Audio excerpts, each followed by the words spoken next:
Tonight on Exposure. Donate generously to global projects around the world. Charity supporters promoting hatred. White power, victory, the Aryan race.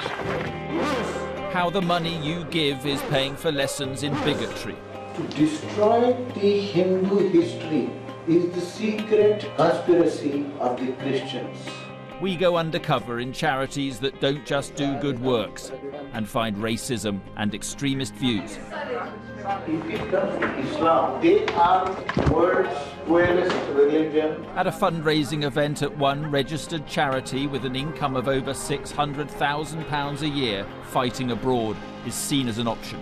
And the more action you give, the more charity you give, the more dua you make, the more you go there. Whether you make jihad, or you make jihad defending the brothers and sisters. And we asked the Charity Commission if they're doing enough to challenge extremism. The footage you've showed me there clearly damages public trust and confidence in charities. It's absolutely shocking.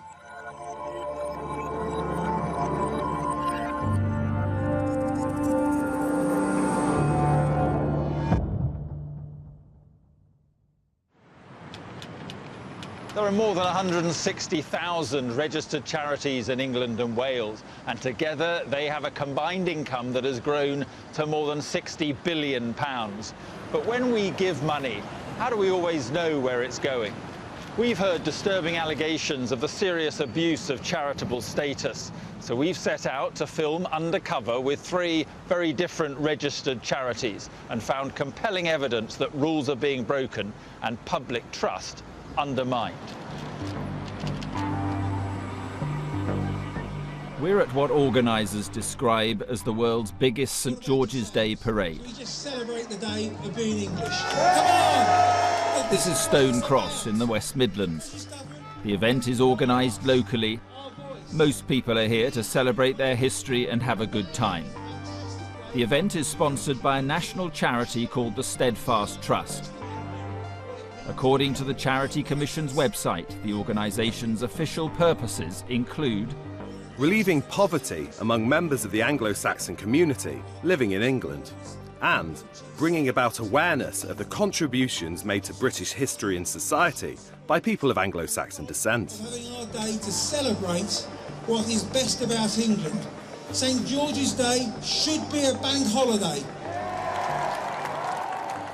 But we've been told that the Steadfast Trust has a political purpose and is engaging in some activities that are not for the benefit of the general public. So we've sent in our undercover reporter Jamie to find out more. At the St George's Day event, the Steadfast Trust have a stall selling books and T-shirts. How you doing? You're right. Just your charity sponsors the event. Yeah. £1,000 a year. All right, cool. This is charity trustee Tim Hawke. What does your charity do? 4 areas where it provides grants. It will help out in community groups. They provide books for schools, cultural events such as this, and also storytellers in schools as well, dressed up in this sort of gear, funnily enough. Our reporter Jamie gets in touch with Tim on email. Tim, how you doing? You all right? Yeah. Shoes on or off? Yeah, no, keep on. It's all right, we're going to head to Malden, like I say, and see you. Yeah, cool. Tim's invited him to a get-together to honour the Battle of Malden. It's not a Steadfast event, but some of the charity's supporters will be there. How many people are going to be here? Probably several. They're nice enough bunch. They don't do a great deal, but they turn up to events. Some of them being like in the old NF in the past and all that sort of gear. The first sign that this isn't so harmless a gathering. I was born in '82. The National Front is a far-right political party notorious for their violence and for their racism. It would be completely against the Charity Commission's rules for a charity to have a nationalist political agenda. So we wanted to find out more. The day out begins in a traditional English way at the pub. But the conversation quickly descends into outright racism. Steve is a supporter of Steadfast. Do you remember at the Wolf Manor last year, there was the geezer that come up with the fucking nigger wife with the nigger kid and he had a white dragon flag. Do you remember his name? A short time later, our reporter meets Darren. Darren's been organising events for Steadfast for more than 4 years. Immediately, Darren openly admits that he commits criminal damage with a racist agenda. I made you talk about, oh yeah, the graffiti. I bloody did the graffiti. Did you? Yeah, I sprayed it up. Where was it? Down at Battle Heavy. What's that? Oh, just about the... I've got a picture in my car. There's two suspicious characters. They had these massive red stencils and a can of red paint. Where was that? Norwich Castle. Why they should illustrate an Anglo-Saxon gallery with a picture of an Indian woman, I don't know. It just had to be done. We've got loads of stickers which you can just go in and just chuck on sort of like offensive displays. If there's anything around your way, you know, we will get some stickers to you. Then Darren tells our reporter that he's aware of the risks of more extreme action. If you can do something 1 week, and then the next week, and then the next week, and then the next week, they take notice of you. Demos, petitions, angry letters. You know, it's just wasting their time, aren't they? So you do have to have the right people that you can trust. Trust with your liberty, trust with your life even. The risk to go away for 25, 30 years or being sectioned or something, because that's what they try and do to you. Yeah. Right, head them off at the middle. Jamie discovers many of the men at this gathering have extreme political views.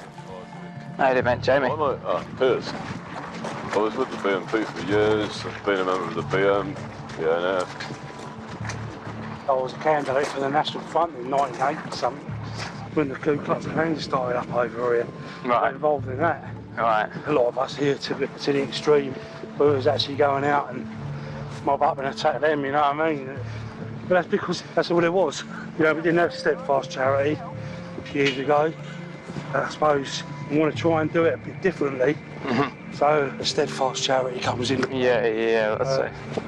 Battle's over, you're too late. No, the battle's just about to begin. So according to this supporter of the Steadfast Trust, the registered charity has become a new focal point for the fascist far-right movement. Our land is England, our fight is just. Hail to the Brindle, warrior trust. Honour and loyalty! Honour and loyalty! There are Nazi salutes and fascist slogans. White power. Victory, the Aryan race. Race of nation. 14 words is derived from Hitler's Mein Kampf. Calling words.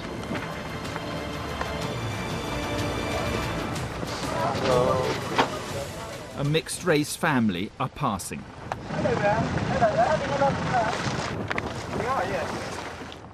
Within earshot of the family, the group makes threatening comments and racially insults the young boy, who looks around 5 years old.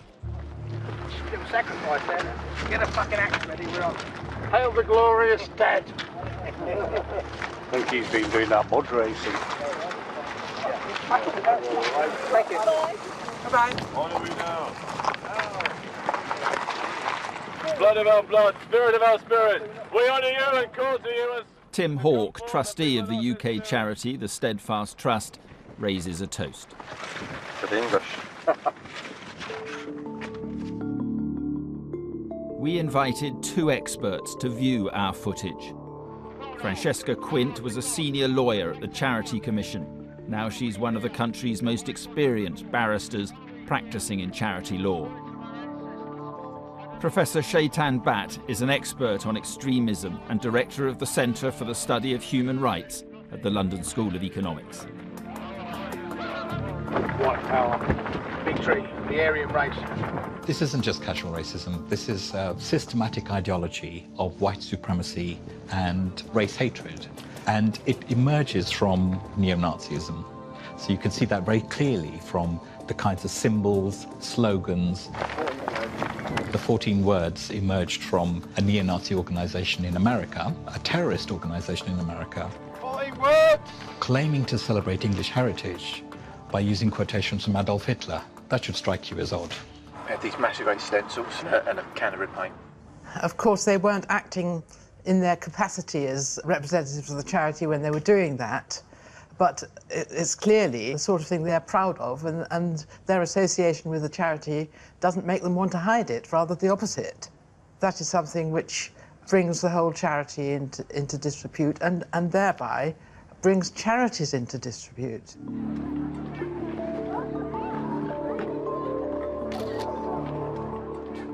Tim Hawke and Mark Taylor took over the running of the charity in 2014. It seems these new trustees are happy to have support from the far right.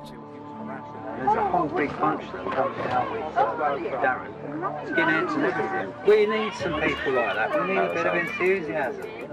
To find out the charity's plans for the future, Jamie's invited to Tim Hawke's house.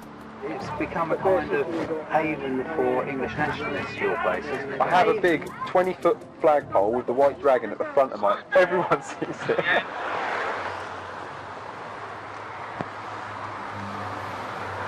How's it going? Our undercover reporter, Jamie, has heard people associated with the charity boasting about criminal damage. Why they should illustrate an Anglo-Saxon gallery with a picture of an Indian woman, I don't know. It just had to be done. So he wonders if trustee Tim has also been involved. I mean, I got involved in a couple of little things with them once. Went to Norwich, the Anglo-Saxon centre they had. They said, you know, there's lots of parts of culture in Britain. Anglo-Saxon was part of it, and then they have a picture of Indian women and stuff like this, and we thought, what? So we put some little sticker things over it, so that didn't do. But the other thing is, one of the charity's stated aims is to set up English community groups across the country to give a voice to the local English population. Tim mentions an English community group in Chelmsford. Tim refers to the group as Burn the Mosques. Burn the mosques.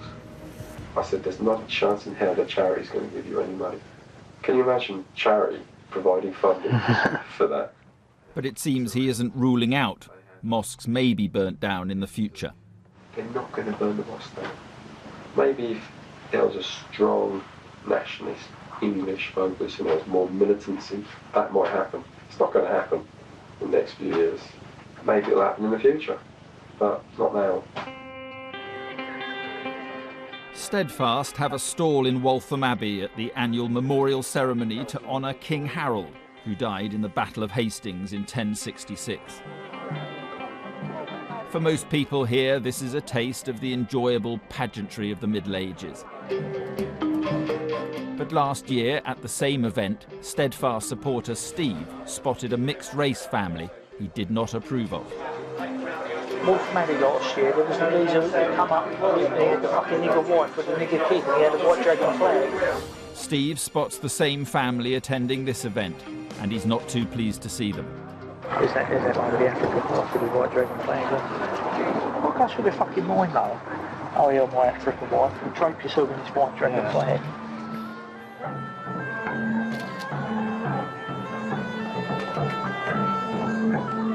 The African title and the white dragon flag.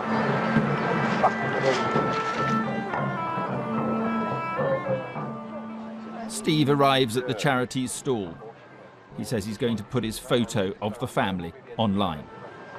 Did you see that white dragon flag walking along? Yeah, we've got photos of it, mate. That might be on Red Watch tonight. Red Watch is a website with a menacing slogan: remember places, traitors' faces, they'll all pay for their crimes.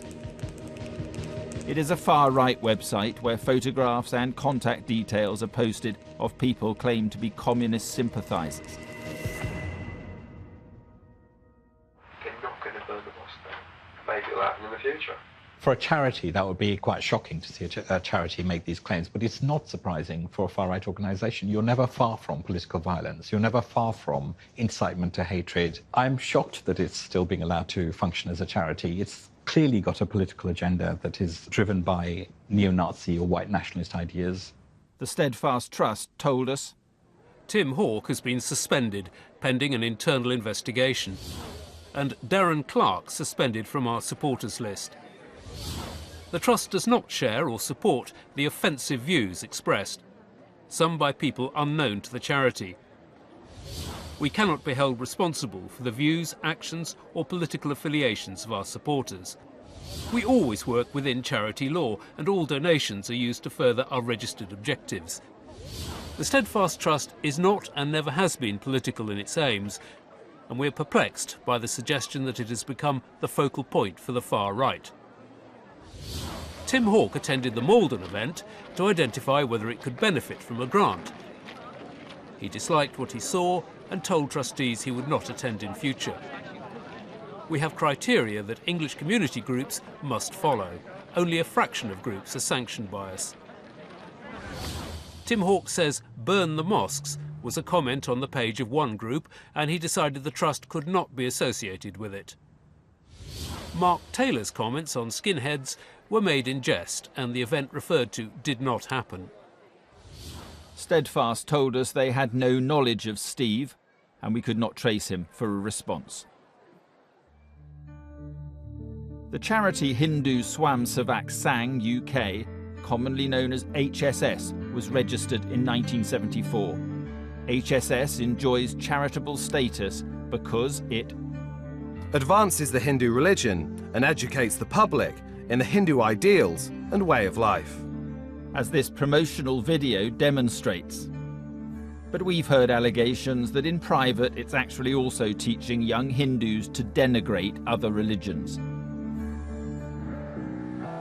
To see if we can find out more, our second reporter, Ravi, is going undercover to attend the HSS annual leadership camp at a school in Hertfordshire. Talk me through how you worked undercover in this camp. Being in there for 10 days, I didn't really realise how stressful it would be, how much I would miss outside contact. You have to always be thinking, am I rolling? Is my camera working? Can people even see where my equipment is? Yes, sir. Here the boys sing, play, learn, and are taught martial arts.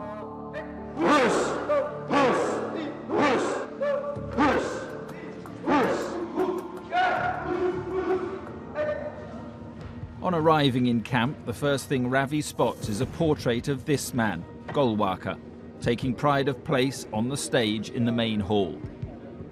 In a book published during the Second World War, Golwalkar wrote, "To keep up the purity of the race and its culture, Germany shocked the world by purging the country of the Semitic races, the Jews. Germany has also shown how well-nigh impossible it is for races and cultures, having differences going to the root, to be assimilated into one united whole. A good lesson for us in Hindustan to learn and profit by." A teacher's recommending the children buy Golwalkar's more moderate book that's on sale at the camp. For anyone else who's interested, A Bunch of Thoughts by Guruji. What was the last one called? Bunch of Thoughts. But this book still contains a chapter entitled Internal Threats, with the subcategories the Muslims, the Christians, and the Communists. At his first Hindu history class, Ravi discovers that teaching the children to distrust other religions isn't just confined to textbooks. It's also a key message in lessons. Some of the boys here are just 13 years old. They're taught about great moments in India's history. First democracy to elect woman prime minister in India. India is the 7th nuclear power in the world. Now it is 4th. But they're told these are exclusively Hindu achievements. These are all the things credit to Hindus, not everybody. Ravi discovers Hindu nationalism is a regular theme in this teacher's lessons. The teacher asks a boy to recap a previous session. So it was an agenda that the British had against the Hindus in India, to try and make them feel inferior and make them feel lesser than men. In another lesson, the teacher goes even further. To destroy the Hindu history is the secret conspiracy of the Christians. 20 minutes later, he dismisses Buddhism as just Hinduism in disguise. So 2005 years back was the Buddha. He had spread the message of Buddhism, which is nothing but part of Hinduism. But the religion that's criticized the most is Islam. And the teacher doesn't just confine his role to history. is also more than happy to tell the children about the present day. Do you think Muslims are the biggest problem? For everybody, for everybody. Ravi finds the teacher taking an even harsher line on Muslims after class. See, if it comes to Islam, they are the world's cruelest religion and they don't have common sense to find out what is humanity and all that. But Our reporter Ravi is himself Hindu, but the language and form of the religion being taught to these young boys is alien to him. So he decides to challenge the teacher. Aren't we taught to try and go out there and get world peace through non-violent actions? Ravi is interrupted by a fellow classmate. You can't really unify with Muslims. I just put it out there, like, it's two different You things. can't unify with Muslims. It doesn't work. nowhere it works. Not in America, not in Germany, not in India, not in Bangladesh. Nowhere. But there are some good Muslims, but they can be counted on fingers. After class, Ravi speaks to the student who interrupted him. You know that whole chat that we just had? Yeah. Like, how much do you agree with, like, the whole anti-Muslim kind of... Hit Muslims. I live in Bradford. Have to hit. Have you got a big community in Bradford? Massive. 14. Really? Just 4 khakis. Terrible. But then I don't think we should... No, we should kill them, obviously. We're not like that. Yeah. Just keep them out of society somehow without killing them. And Ravi finds another classmate with similar views. These people they think they have the rights, to build a mosque anywhere they want. We can't build a temple anywhere we want. But it's just practice. They could build they could literally demolish this and turn it into a mosque if they wanted to. If I was a prime minister, I would have bombed every single bit. Go Walker.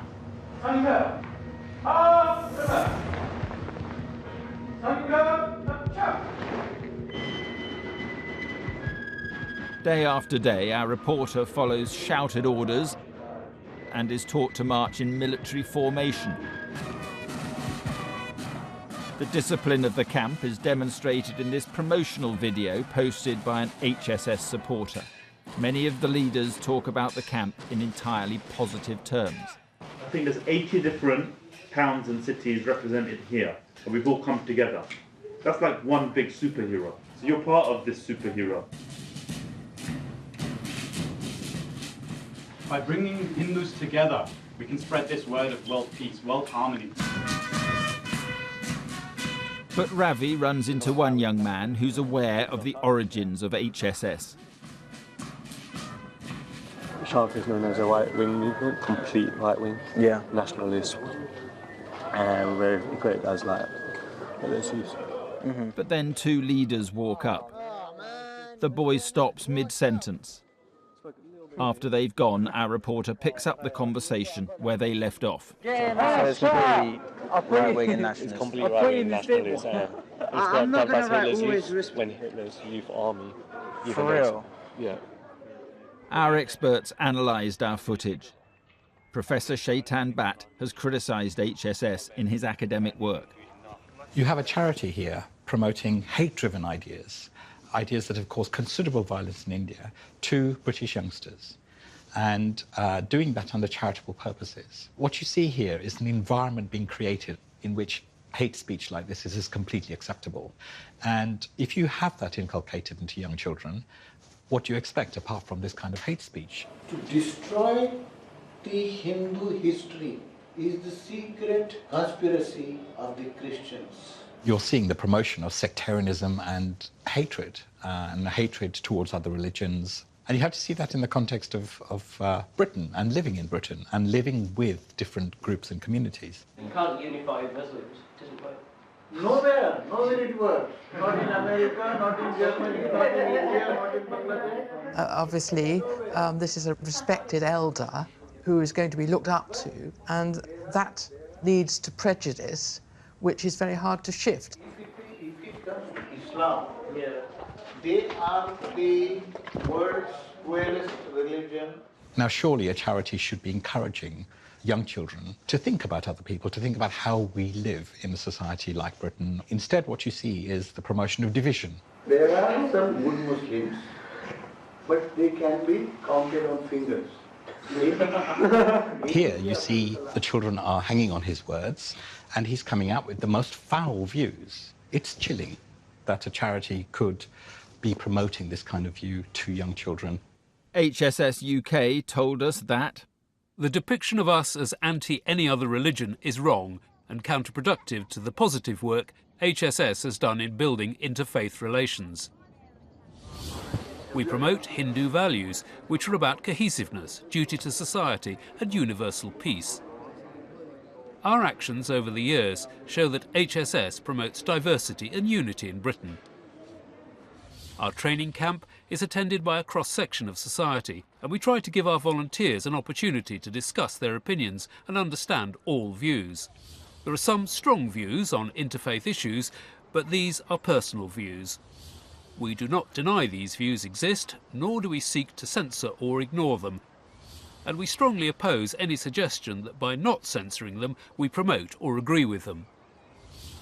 We are investigating these alleged comments to ensure that those who made them are better informed, trained, or prevented from making statements which may be interpreted as anti another community. The teacher said to us that he does not intend any harm or hurt to other people or cultures, and regrets that any words could be misconstrued to create disharmony. HSS is not an admirer of Nazi Germany and never will be. We focus on the pro-Hindu aspect of Golwalker's teachings and take precautions to ensure that this comment, made well before the full nature of the Nazi atrocities were known, is not misunderstood by youngsters to mean that we have to follow the Nazi approach. Next, a UK-registered Muslim charity giving a platform to an extremist speaker. And what action you give them, what charity you give them, what dua you make them, or you go there, whether you make jihad, or you make jihad, defend your brothers and sisters.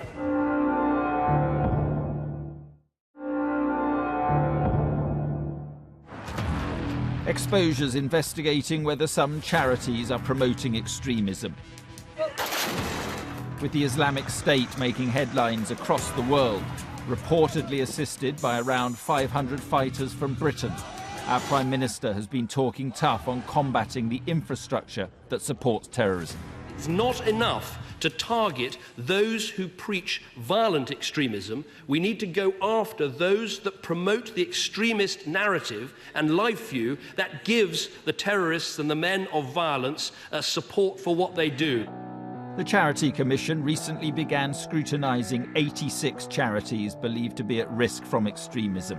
37 of them are raising money for Syria. We want to find out whether charities could be contributing to young British Muslims joining the jihad. So we sent in our third undercover reporter, Kabir. He's going to offer to work as a volunteer for Global Aid Trust, also known as GAT, that's raising money for Syria. The evidence we had on GAT suggested that there was indeed a need for an undercover investigation. We knew that this charity was hosting hate speakers on their events. Global Aid Trust was registered in 2008. In 2013, they received £625,000 of income. According to their profile on the Charity Commission's website, Global Aid Trust's purposes include advancing the education of the public, relieving sickness and preserving and protecting good health, and relieving financial hardship. Kabir starts work at Global Aid Trust. He's put in the charge of a man called Shafiq, who says he used to work at Heathrow Airport. Shafiq reveals that his worldview is not what you might expect from a charity worker. He's a big fan of hate preacher Anwar al-Awlaki, who recruited talent and planned terrorist operations for Al-Qaeda and was the mentor of the attackers of Charlie Hebdo in Paris. So he did, and Anwar al-Awlaki, they spread loads of lies about him as well. Who was Anwar al-Awlaki? Do you know who Anwar al-Awlaki is? He's a scholar, and basically he was imprisoned, and after he came out of prison, he started inciting hatred and telling the Western Muslims to bomb. He incited bombings, basically. But he was a brilliant guy. Our reporter Kabir asks his supervisor, Shafiq, whether it's still possible to go to Syria. Shafiq simply and without any cause assumes he means for fighting, not for aid work. Is it still possible to go to Syria and like? You go to Turkey and jump over the border. And when I say jump over the border, literally, we'll probably have Al Qaeda on the other side there to help you. So it's very easy. But the government, British government, if you're returning from Syria, guaranteed jail. Really? Yeah. If you're going with, say, UNICEF or a recognised charity, then maybe they won't. Anyone who has gone or will go has to go with the intention of never coming home. Shafiq then goes on to suggest that fighting jihad in Syria is a duty justified by Islamic scriptures known as hadiths. On the gates of Damascus and on the gates of Palestine, there will be an army of mine that will never stop fighting. And it's, other hadiths say it's obligatory upon you when this happens, Syria, you have to help. Doesn't mean you have to go there, you have to help. By whichever means necessary. And don't just go there and start fighting. Because, I'll tell you why. You've never experienced this before, okay? You're going to be scared. And plus, your training's not going to be enough. You're going to end up being a headache, so other people are going to have to take care of you. So, for you to go, there's no point. I realized some of my colleagues had very dangerous views on politics, Islam, and the West. It was apparent that fighting abroad to them was a viable option with a religious justification. What stood out was how easy it would be for a young Muslim man to get indoctrinated and brainwashed into holding a rather dangerous worldview. Kabir then meets Rizwan Hussain, who is Global Aid Trust's chief executive officer, a trustee and a director. He's also often the public face of the charity, appearing on stage and on television, hosting Global Aid Trust fundraisers. Global Aid Trust is gearing up for an appeal on the online channel Ramadan TV. Rizwan tells the team that the fundraiser will be for Gaza as well as Syria. He says for him it's personal, having briefly been detained by the Israelis. Well, when I talk about Gaza, I talk about a place that I'm very connected with. I go there. Yeah. Sometimes I've gone through the tunnel. I was in prison in Israel, so I know what the situation is. They charged me with an enemy of the state, threat to national security. Rizwan also appears to make an anti-Semitic comment. They have these tunnels from various parts of West Bank as well as Jordan and other borders. Yeah. And when a conflict hits, these tunnels, it costs you £100 to drive a car through into Gaza, it costs you £2,000. I see. Yeah. It's a very... Who's in charge of those tunnels? The gangsters. Oh, right. Jewish people. They sell it. I see. They sell these tunnel routes. We've researched this point and we can find no reference to Jewish people being in charge of any tunnels into Gaza. It's the day of the Ramadan TV fundraiser. Our reporter Kabir is taking calls from donors. Kabir's supervisor, Shafiq, takes his seat on the sofa. They refer to Syria as the biggest refugee crisis of our time, and that's a fact.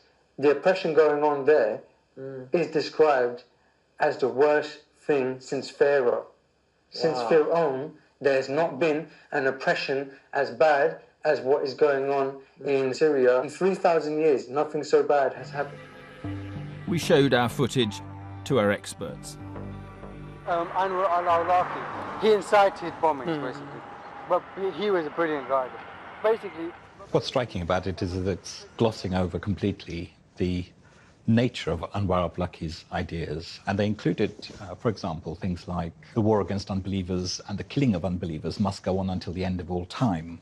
To simply say that Anwar al-Awlaki is a brilliant guy is to ignore this evidence. To encourage an innocent volunteer to think that it's all right to behave like a terrorist and actually making a hero out of a terrorist. Are you shocked by it? I'm very shocked by it.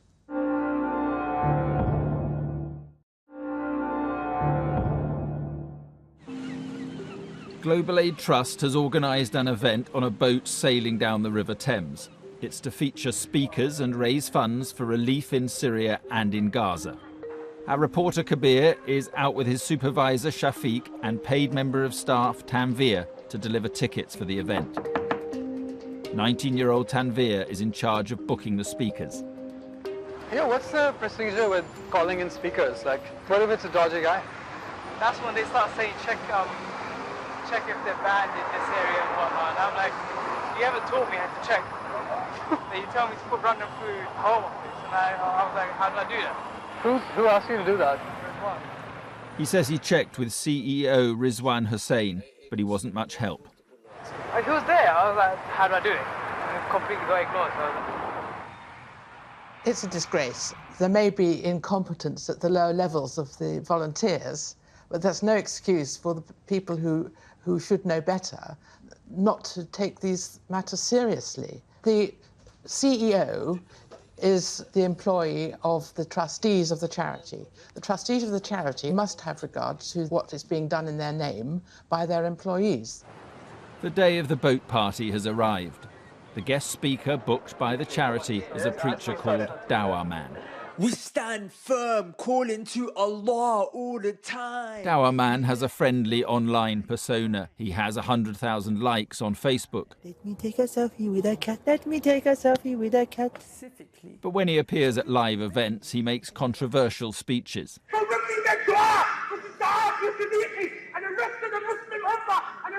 Dawah Man was recently banned from speaking at the University of East London because he called homosexuality a filthy disease. He reveals that no one at Global Aid Trust has briefed him on what he's there to talk about, or even the reason for the event. what is our role today? Yeah, basically. Bro, you know what? I don't even want to freestyle. If you say, honestly, but I'm telling you, if you say that to me, I'll say some stuff. Come on, bro, that's not nice. So, you know what I mean? So give me guidelines, but I want to talk about jihad or something. About the ISIS crisis. Dawah Man then launches into an apparently anti-Semitic speech. America, European countries, whatever you call it, these countries are controlled by Zionists. Because if you look at the biggest bankers in the world that fund these countries, they are Zionists. And Zionists run Israel. So we can safely say that anytime there is an American or English or whatever invasion of the Muslim lands, it is all a problem coming back to the children of Israel. Allah subhanahu wa ta'ala, it would seem, is punishing the greatest ummah alive by the worst ummah alive. After the event, Kabir catches up with Dawah Man and another speaker, Musa Adnan. He asks them about the purpose of their speeches. Essentially, we cannot tell them, oh, go on jihad. We can't tell them that. We're not the, you know why we can't tell them that. But what we can tell them is to learn the Quran, to start praying. Once they have the iman in their heart and they feel that the ummah's problem is their problem, they will start to act by themselves. The first level is to worship. The second level is on top of that worship with more action. And the more action you give, the more charity you give, the more dua you make, the more you go there. Whether you make jihad, you make jihad, defending the brothers and sisters. What if you have an option? I have an option to go and help. And you're already someone who's praying? Yeah. And you think you can go? Yeah. Go.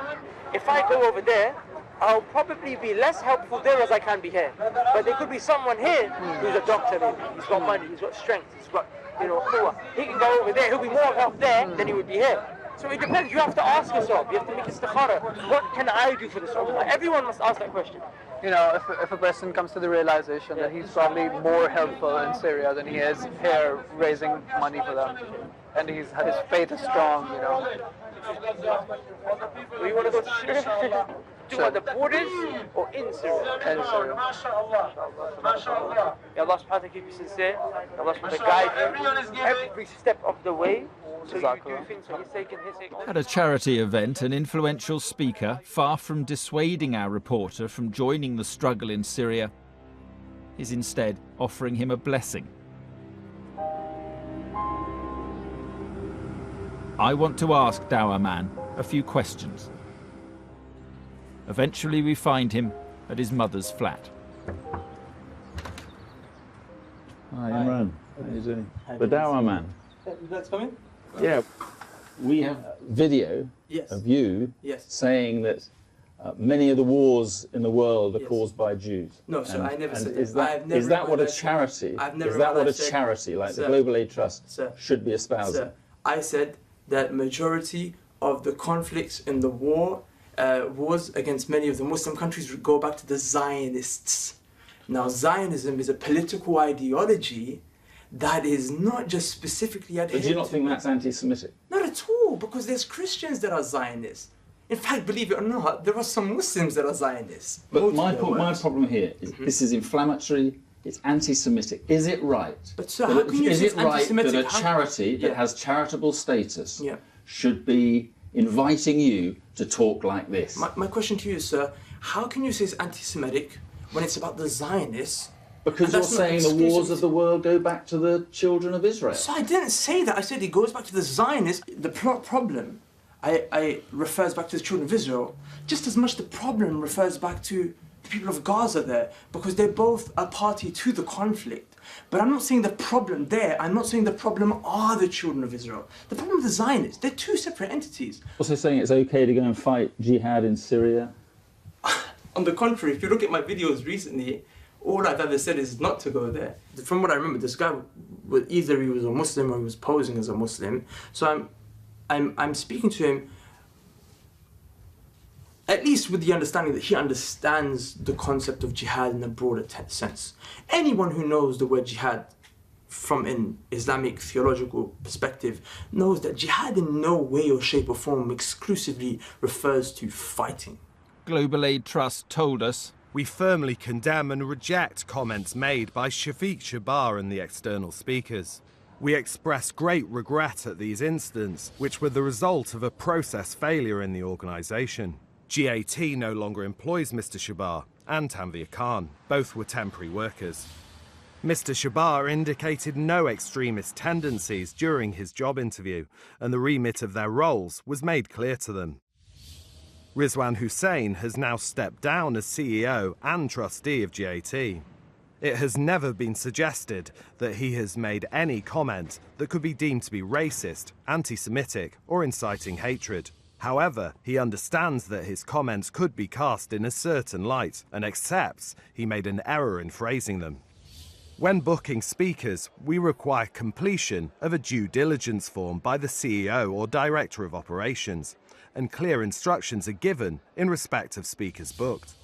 On this occasion, the form was completed and a script was requested from the speaker, but not provided, and the event went ahead.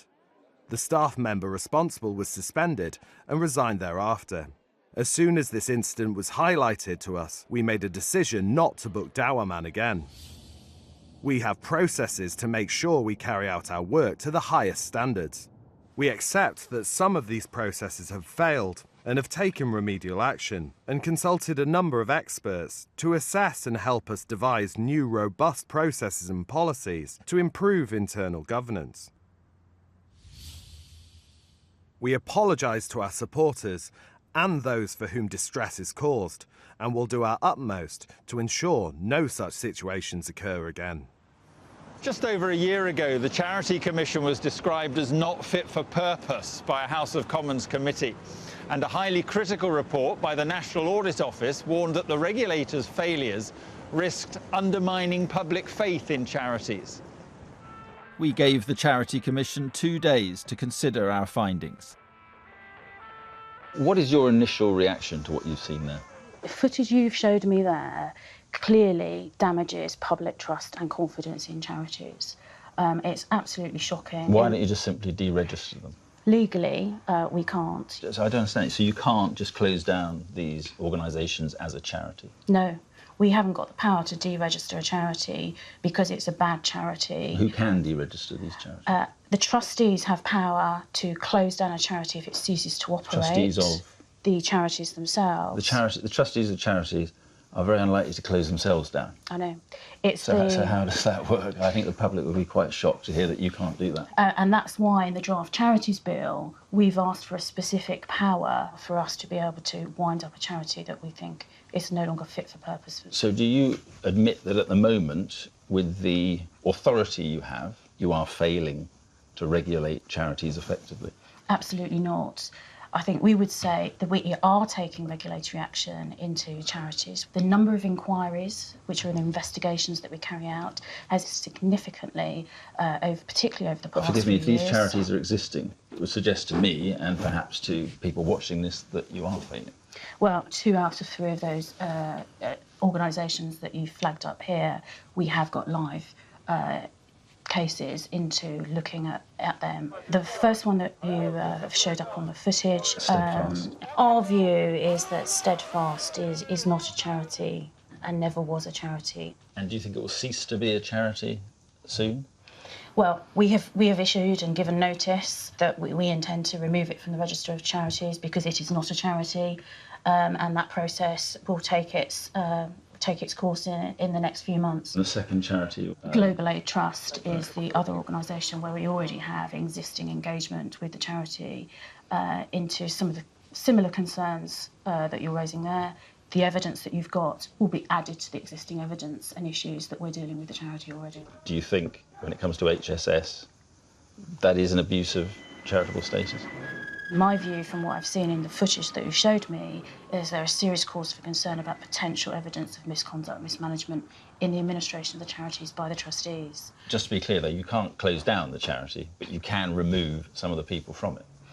If there's sufficient evidence of misconduct, mismanagement, and the reason for that is the individual trustees' behaviour that is responsible for that, then there are limited circumstances when we can exercise our powers to do it. But the bottom line is, a charity can be hijacked by fascists and extremists, and you really can't do anything about it.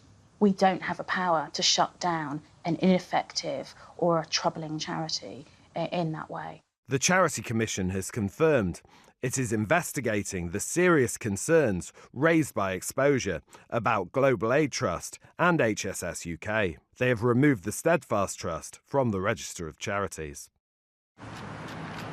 The combination of the rise in extremism, so often in the headlines, and government budgets being cut has resulted in some UK-registered charities being used for some very uncharitable purposes. It's time we took a closer look at who we're giving our money to, because not everything they do is necessarily for a good cause.